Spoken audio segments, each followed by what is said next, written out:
이곳은 서울의 한 초등학교 주변. 주정차 금지를 알리는 현수막이 내걸렸지만 이에 아랑곳하지 않고 차량이 서 있습니다. 또 다른 초등학교 주변은 더 심합니다. 어린이 보호구역에 불법 주정차한 차량이 길게 늘어서 있습니다. 한 오토바이는 시속 30km 제한 속도가 무색하게 빠르게 지나갑니다. 불법 주정차로 인해 시야 방해가 우려되는 상황. 갑자기 어린이가 도로를 건널 경우 자칫 사고로 이어질 수 있습니다. 학교 앞에 부정 주차라든가 뭐 이런 것들이 더 문제예요. 애들은 워낙 적기 때문에 차체 뒤에서 튀어나오는 거는 아무리 천천히 간다 해도. 이 같은 실정은 지방도 마찬가지. 취재진이 울산과 대전 두 지역을 돌아봤지만 예외가 아닙니다. 이곳은 울산의 한 초등학교 주변인데요. 이처럼 길바닥에 어린이 보호구역이라고 표시해놨지만 운전자들은 이를 무시하고 버젓이 불법 주차해놨습니다. 울산의 또 다른 어린이 보호구역. 도로 바닥 표시는 있으나 마나 온통 차량이 차지해버렸습니다. 승용차, 화물차 가리지 않고 울산 시내 곳곳에서 불법 행위를 서슴지 않고 있는데요.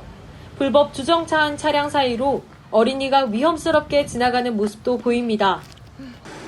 이곳은 대전 시내 중심가의 초등학교 주변.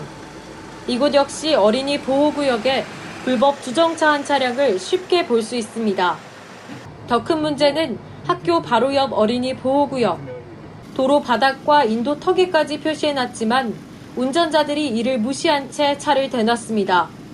전국 곳곳이 이런 실정. 어린이 보호구역이라곤 하지만 정작 어린이들은 실감나지 않습니다. 꿀주우면서 좀 더 많이 신경 써줬으면 좋겠어요. 위험스러운 사각지대에서 아이들이 언제 튀어나올지 모른다는 게 문제입니다. 주정차가 금지되어 있는데 이를 위반하는 차들로 인해서 아이들이 좀 안 보여서 운전자 입장에서 돌발 상황이 발생하는 경우가 많거든요.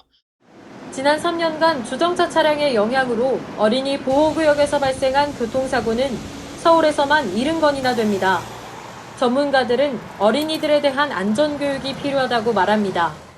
주변 상황 생각하지 않고 뛰다가 사고가 많이 나니까 절대 뛰지 않는 행동이 중요하지 않을까 이렇게 생각합니다. 지난 3월부터 민식이법이 시행됐지만 어린이 보호구역에서 단속된 불법 주정차 건수는 서울에서만 3만 5천여 건.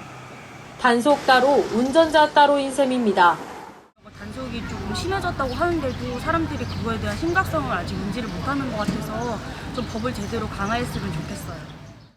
어린이 보호구역 불법 주정차 행위에 대해서는 주민신고제가 오는 29일부터 시행되고 위반 차량에 대한 과태료가 오는 8월부터 승용차는 8만 원, 승합차는 9만 원으로 지금보다 2배 오르게 되는데요. 제재 조치가 강화되고 있지만 실제로 얼마나 효과가 있을지는 미지수입니다. 민식이법이 시행됐지만 아직도 불안해 보이는 어린이 보호구역. 불법 주정차 문제에 대한 단속과 주민신고제에 앞서 운전자들의 세심한 안전의식이 무엇보다 중요할 것입니다. 국민리포트 문지선입니다.